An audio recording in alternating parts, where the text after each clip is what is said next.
Hello beautiful soul! Welcome back to my channel. This is May Chang Amir po Japan, Kabayan Virgo. This reading is for you. Tingnan natin na iyong November 23 to 29, 2025. Maraming salamat muna sa aking mga subscriber, new subscriber, cross-watcher. At sa mga bagong pasok dyan, welcome na welcome kayo sa bahay ni Ate Aimee. Salamat din sa nakataba ng puso ninyong mga comments at sa mga nagpa-personal reading. Marami pong salamat.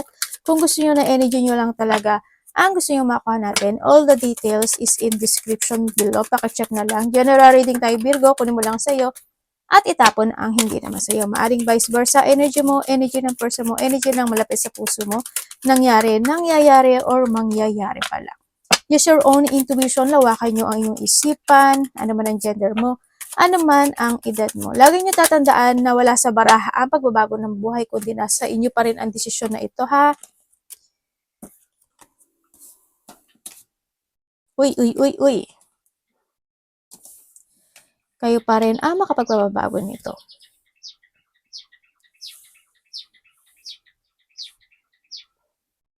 Tsaka, gawin yung guide, yung warning, para magkaroon ka ng positivity in life, ha? Hindi yung negative, it's a warning. Meron tayong Leo, Virgo, Taurus, and Gemini. Okay, may mga pagising kasi ka ba sa gabi? Diba sa inyo, maaaring nagigising kayo sa gabi o nagkakaroon ng interrupt pagtulog or maybe you are night shift. Sa nakikita ko dito, magkakaroon ka, either there's a communication or there's an information ako na nakikita na parating sa iyo. Ikaw makipag-communicate or information. Basta may ma-release ka information or communication with someone. No, syempre, itong tao na to siguro connected to sa'yo, syempre. Kaya siya ko-connect sa'yo. Magkakaroon ng transformation or meron kang sitwasyon na itatransform. Maaaring handod ka sa sitwasyon na may uumpisahan ka na isang sitwasyon to transform. Kung ano man yan, kung ano mang situation mo yan sa buhay mo. And also, ang nakikita ko rin is there's a new beginning happen into your life. May mga biglaan na magaganap o mangyayari sa'yo. You're doing something passion or there's an activity ako na gagawin ka. Siguro yung mga uumpisahan ka na talaga sa iba sa inyo, no? Nandun ka sa point na yon. And then also, there's a news and messages coming. There's a lack. Ako nakikita, maraming klase ang lack. Pwedeng you are lack in the gambling, there's a chance and hope na may mga mananalo ako nakikita sa'yo. Sa iba naman sa inyo is may luck na darating. Hindi ko alam in what way niya ibibigay sa'yo kasi iba-iba kayo, pero may luck na darating sa'yo. May mga small happiness, may mga bagong opportunity, or there's an opportunity coming sa'yo. Sa iba sa inyo. And then, may magtatapos sa buhay mo. May pagtatapos ako na nakikita sa iyo. There's a feeling emotions o hindi yung magkakaroon ka ng mga reflection from the past situation, pwedeng ganon, or there's a mood situation ako. Siguro may mga nagiging mood yung iba or may mga mood situation ka na nangyayari into your life.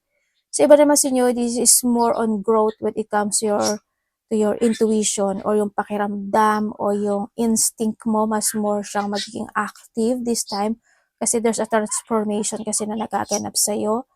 Yan, mas more magiging active yun. Maniwala ka to your instinct. Yung iba dito magkakaroon ka ng mga panaginip.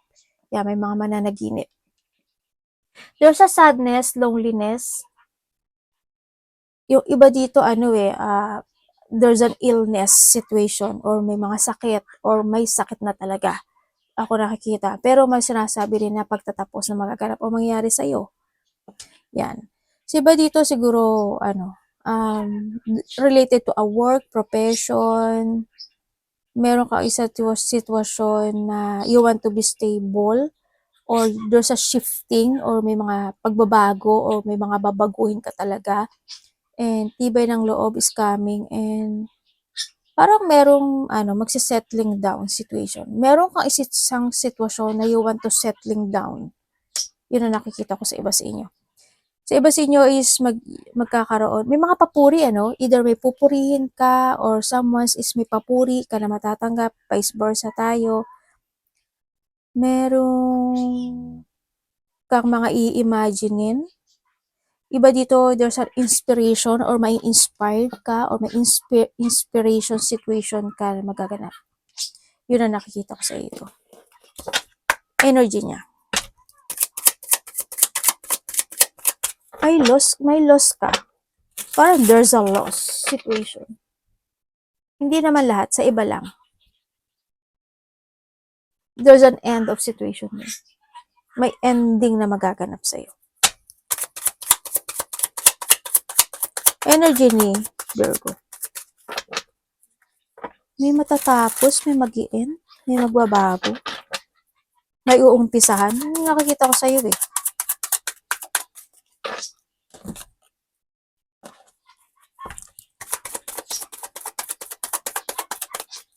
Energy niya. Okay.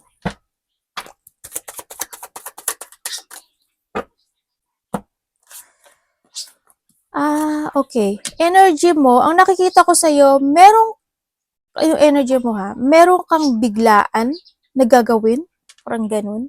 Sa iba, parang may mga biglaan kang gagawin, o meron kang mga biglaang creativity situation, maaring ganun, idea, situation, ganyan. May mga biglaan ka na, siguro may mga unexpected na mangyayari by this week, ang nakikita ko dito, yan, may mga unexpected happen situation, unexpected idea man yan, unexpected reward receiving, or basta may mga unexpected text message man yan with someone who's connected sa'yo sa ibang bansa man yan, sa baryo or sa probinsya, pwedeng ganon.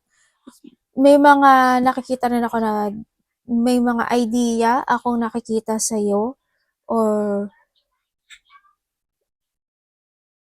there's an idea na you want to finish eh. Siguro meron kang unfinished business, yon. And this time, maaring nahadon ka sa sitwasyon mo na a-actionan mo na siya ngayon or tatapusin mo na siya ngayon. Yun ang nakikita ko sa iba, sa inyo.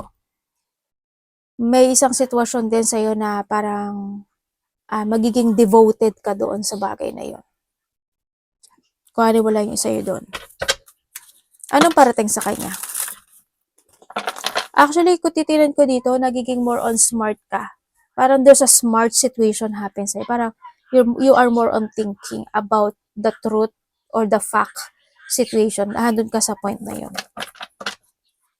Iba dito, may mga gusto kayong madaliin o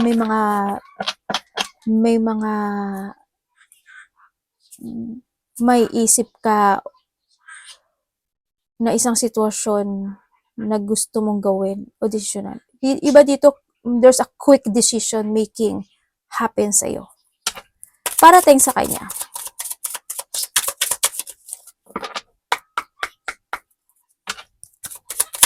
Pero alam mo, another message sa'yo ha. Sabi dito, meron daw ibibigay sa'yo si universe. Ano to? Ibibigay, yung may meron ka daw manifestation or meron kang dinidesire na makakamit mo. Biglaan. Hindi mo aasahan to. Biglaan siya. May darating sa'yo. Sa iba sa inyo. O diba? Blessing. Parating kay Virgo.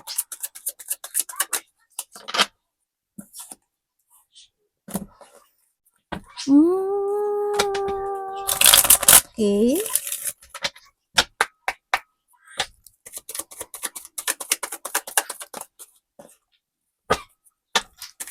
Vice versa tayo Aba, puro tao. Hirapan ako Ano kayo? Tatlo kayo magkakapatid? Or tatlo or apat? Kasi meron pa isa. Pwedeng dalawang lalaki, dalawang babae, or tatlong babae, isang lalaki, pwedeng ganun, or tatlong lalaki. Basta, apat or tatlo kayo na magkakapatid sa iba. Tingnan nga natin.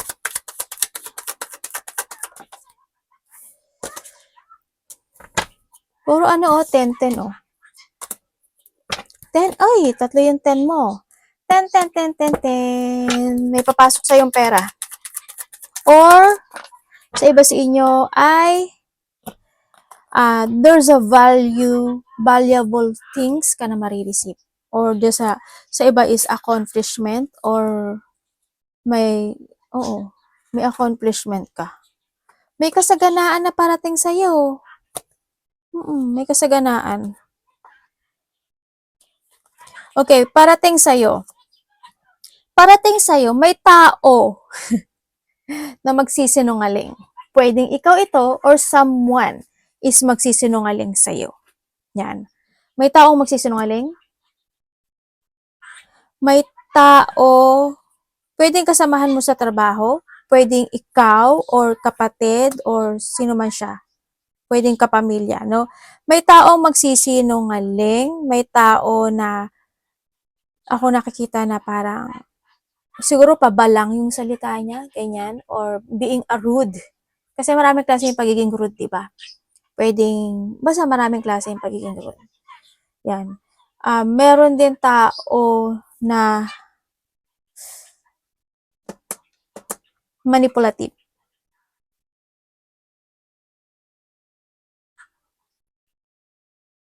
May taong manipulative, may taong controlling, may taong magdidikta. Ikaw ang magdidikta or may sasabihin ka to be stable or may taong magdidikta sa'yo. Vice versahin natin kasi wala na may pangalan mo, hindi ko naman binanggit. Yun ang parating sa'yo. May pagtulong din ako na nakikita dito. Ibig sabihin, may taong tutulong sa'yo or ikaw is may tutulungan. Alam mo kung titingnan ko to, kung magkakapatid kayo, sasabihin ko. Kung magkakapatid kayo, isa sa inyo matulungin. Isa sa inyo practical. Isa sa inyo mas nauuna ang puso. Kumbaga, may pagkasinungaling din.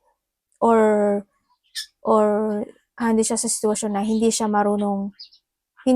makapag-focus to decide sa mga bagay-bagay. Kumbaga, hindi niya nakikita yung katotohanan kasi nga mas inuuna niya yung heart, ganyan. Sa isa naman, kung apat kayo, yung isa kasi, it's more on maturity yung tao na yun. Yun ang nakikita ko sa kanya. It's more on organized, logic, ganyan. Yun. And then, parating din sa'yo, ang nakikita ko sa'yo dito is, yun nga sabi ko, di ba, may pagdidikta. Di ba?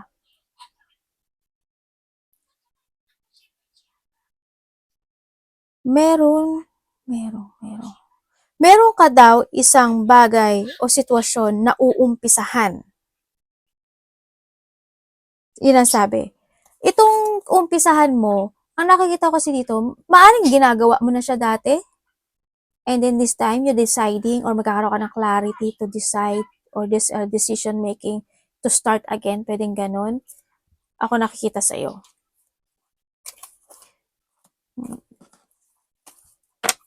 Kumbaga, sa iba naman sa inyo is, there's magi-start ka ng fresh situation in life. Ganyan. May magko-confess sa'yo, na maaring related to a money. Yan. May someone want to confess or may pag-uusapan related to money. Or may tao rin dito ako nakikita na kasi meron ka daw malalamang katotohanan sa iba sa inyo. Yan, may malalaman ka raw katotohanan. Sabi dito. Ano kaya yun? Kasi iba-iba kayo eh. Pwedeng may malalaman ka katotohanan sa isang babae. Di ba? Yun. Or mayroon ka malalaman katotohanan. Basta gano'n, kasi puro babae ito. Or pwedeng vice versa. Basta mayroon ka malalaman katotohanan. Parang there's a truth na marireveal. Ganyan. Halimbawa, yung kapatid mo, ganito, ganyan, malalaman mo na, ganun. Kung ano man yan, hindi ko alam, kasi iba-iba kayo ng pwedeng maging destination o maging ng sitwasyon. May taong makakaramdam ng pagsisisi. or something feeling regret, ganyan. Ganon din yun. Ano dapat iwasan niyo? Kung titinan ko dito, parang meron kang pupunta, parang meron kang ililid na isang sitwasyon in life. Hindi ko alam kung leader ka ba, or boss ka ba, or parang meron kang ililid. Yun ang nakikita ko. Meron kang ililid. Meron ako din tao dito na may sakit na nakikita. May sakit ka ba? May taong may sakit. Iba sa inyo, maaring kakasakit kayo, ganyan. Or someone is may sakit. Pwedeng sakit sa dugo, sakit sa buto-buto, kalamnan, or sipon, ubo, masakit ang throat, or may tao rin ako na nakikita na kasi andito family related din yung iba na pang forever siyang gamutan. Ganyan. So, iba mga lang yan, yung mga ubo, sipon, ganyan. Dapat iwasan.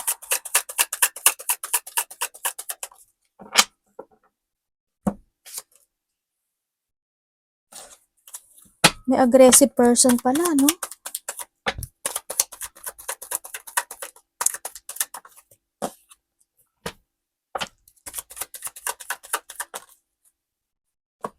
Okay, dapat mong iwasan. Dapat mong iwasan,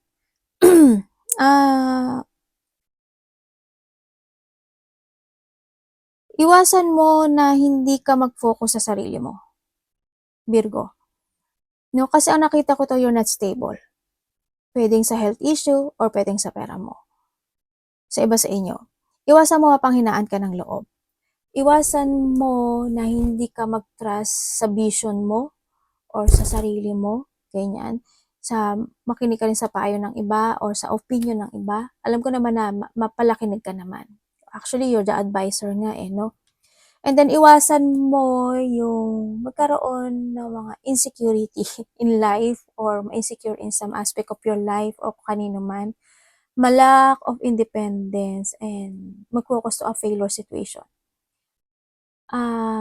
Yung kawalan ng kapanatagan in any aspect of your life, yun, iwasan mo yun, Sa nakita ko, iwasan mo rin yung mga tao na mahilig mangako.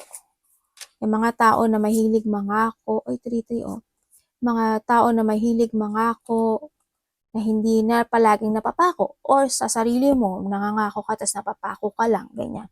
Iwasan mo yung manipulative, pang-aabuso, or abusuduhin ka, or abusuduhin mo yung sarili mo, miwas ka. Bitter, controlling, iwasan mo yun, or yung hindi ka makapag-desisyon sa mga bagay-bagay to level up yourself, and iwasan mo na gagawa ka na isang bagay na without purpose, or yung mga tao na gumagawa ng mga bagay o sitwasyon na wala namang katuturan o wala namang purpose, ganyan. Vice versa tayo, ha? Anak, may pupo ka dyan na baluga. Yung mga taong cold, dishonest, bastos, yan, iwasan mo yan. Yung wala sa katwiran. Tingnan natin ang love mo, ha? Love. Ay, gumenne. Nagulat yung anak. Kapatid, anak, magulang, karelasyon, kaibigan, pamilya. Kung sino man to, love ni Virgo.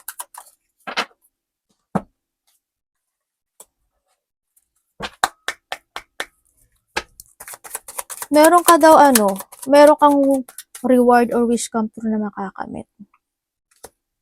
May taong magbibigay ng advice and support, ikaw o siya. Panalo puro tao, ang tao mo. May third party sa iba? Ba, palaw ka Anak, gumen. Alis dyan. Tingnan natin. Love.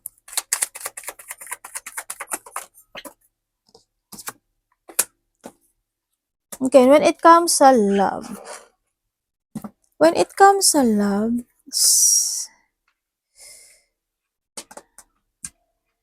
kung kayo sa single,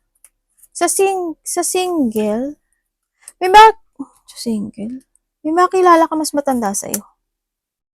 Kaso mag-ingat ka kasi para may connection sa iba. Sa iba dito makikilala niyo ito, either magkaiba, hindi kayo magka-same place eh. Pwedeng nasa taga-probinsya siya, or may province siya, or taga-ibang bansa. Yun ang makilala mo.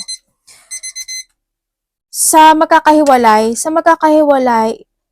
nagkaroon talaga ng mga rejection in this relationship. Nagkaroon ng struggle sa relationship. Maaring nandun na yung pag-aaway, gulo, disagreement, or there's a battle na nangyari. Kasi isa sa inyo is may tinahak o nagkaroon siya ng ibang feelings with someone. Yun ang nakita ko. Kaya nagkaroon ng gulo o away o hindi pagkakaintindihan dito. Pero isa pa rin is still pa rin na naghihintay o nandun pa rin na feeling pain and depressed yung isa sa inyo, vice versa.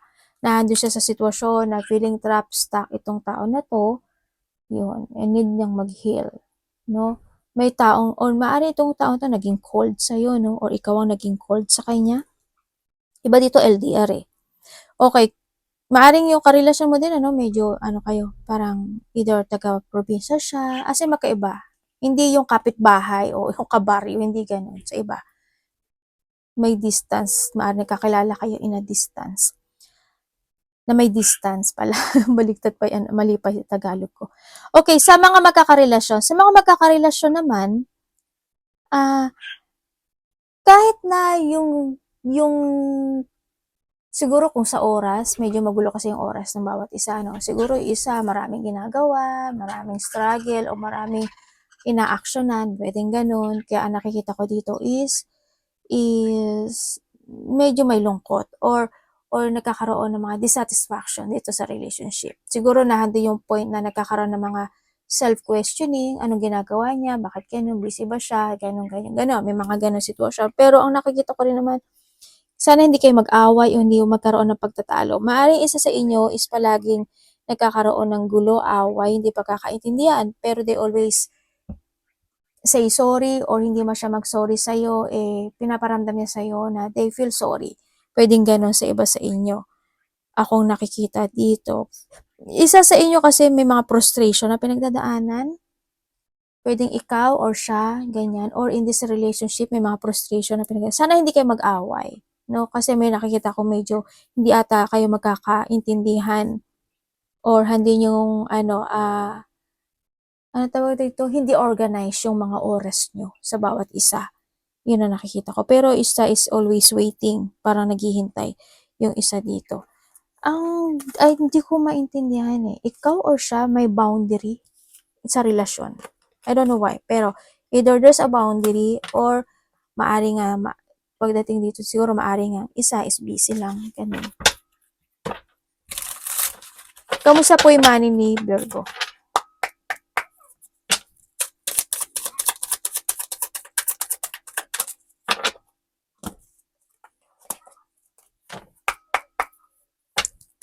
Money.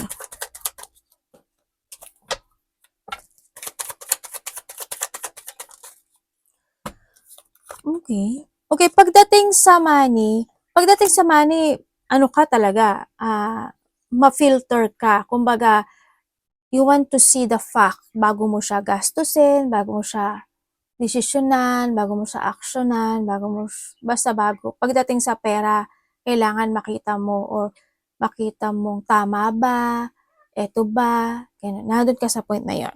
Maaari rin yung iba sa inyo is, yun nga, kayo, palalikom, or nahandin yung nagsisikret kayo, o nag-iipon kayo ng secretly when it comes sa money. So, you give an effort and hard work. Nandun naman yung situation na kung ano kasi yung trabaho mo, yun yung maaani mo. Yun ang nakikita ko dito. Sa money, handun yung paghihintay. Hindi ko alam kung ano yung business mo or yung trabaho mo, pero you're always waiting and sacrificing pagdating sa pera.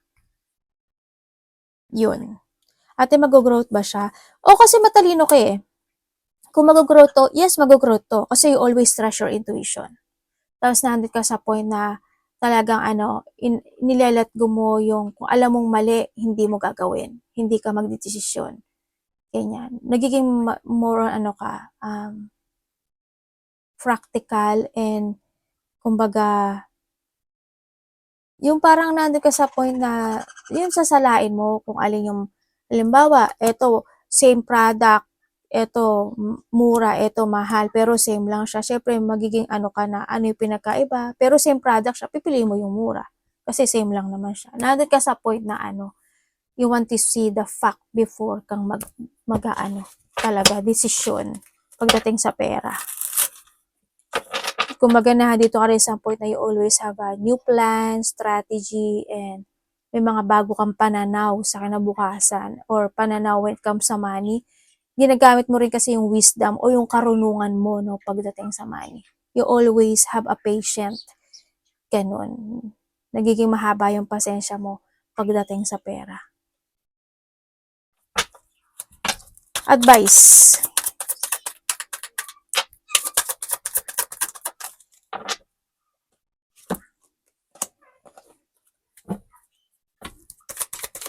Ang ganda naman ng ano mo, card mo.